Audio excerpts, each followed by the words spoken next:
એક તરફ દુનિયામાં ઈરાન યુદ્ધને લઈને ભીષણ સ્થિતિ બનેલી છે, ત્યારે આપણે ગુજરાતીઓ છોકરીઓએ આંતરજ્ઞાતીય લગ્ન કરવા કે નહીં તે વિષય પર ચર્ચા કરી રહ્યા છીએ અને તે વિષયને લઈને ઝઘડી પણ રહ્યા છીએ.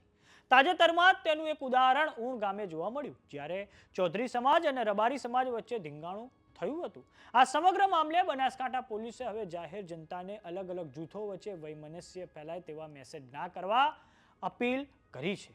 આવો જાણીએ સમાચાર વિસ્તારથી. નમસ્કાર, જમાવટ સાથે હું છું પાર્થ.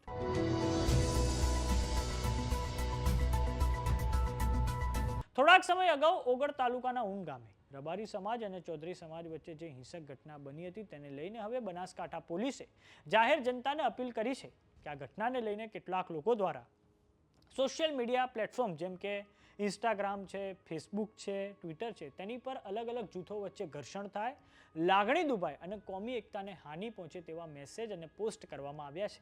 આ કારણે જાહેર જનતાને સૂચિત કરવામાં આવે છે કે આ પ્રકારની કોઈ પણ પોસ્ટ કરવી તે BNS એટલે કે ભારતીય ન્યાય સંહિતા તથા IT એક્ટ એટલે કે ઇન્ફોર્મેશન ટેકનોલોજી એક્ટ મુજબ ગંભીર અને સજાપાત્ર ગુનો બને છે. આવા મેસેજ બનાવનારા, પોસ્ટ કરનારા કે વાયરલ કરનાર વ્યક્તિઓની સામે કાયદેસરની કાર્યવાહી કરવામાં આવશે. તેથી સૌ નાગરિકોને અપીલ કરવામાં આવે છે કે કોઈ પણ પ્રકારની ભડકાઉ અને અફવાજનક તથા લાગણી દુભાય તેવા મેસેજ, પોસ્ટ કે કોમેન્ટ ન કરવા, અફવાઓથી દૂર રહેવા અને શાંતિ જાળવવા અને કાયદો વ્યવસ્થા જાળવવામાં પોલીસને સહકાર આપવા માટે હવે બનાસકાંઠા પોલીસ દ્વારા જાહેર જનતાને અપીલ કરવામાં આવી છે. હવે આપણે જાણીએ કે બનાસકાંઠાના આપણે જે ઊણ ગામ આવેલું છે ત્યાં આખી ઘટના શું બની હતી. તો તેનો પડોશી જિલ્લો છે, તેનો તાલુકો છે ભાભર. ત્યાં રૂની ગામની ચૌધરી સમાજની યુવતી જોડે બનાસકાંઠાના ઓગળ તાલુકાના ઊણ ગામના રબારી સમાજના યુવાને 1.5 વર્ષ પહેલા લગ્ન કર્યા હતા. આ ચૌધરી સમાજની દીકરીને પરત લાવવા માટે બુધવારે ઊણ ગામે ચૌધરી સમાજનું ખૂબ મોટું એક સંમેલન યોજાયું હતું, જેમાં 5 દિવસમાં ચૌધરી સમાજની દીકરીને પરત આપવા માટે કડક ભાષામાં માંગણી કરવામાં આવી હતી.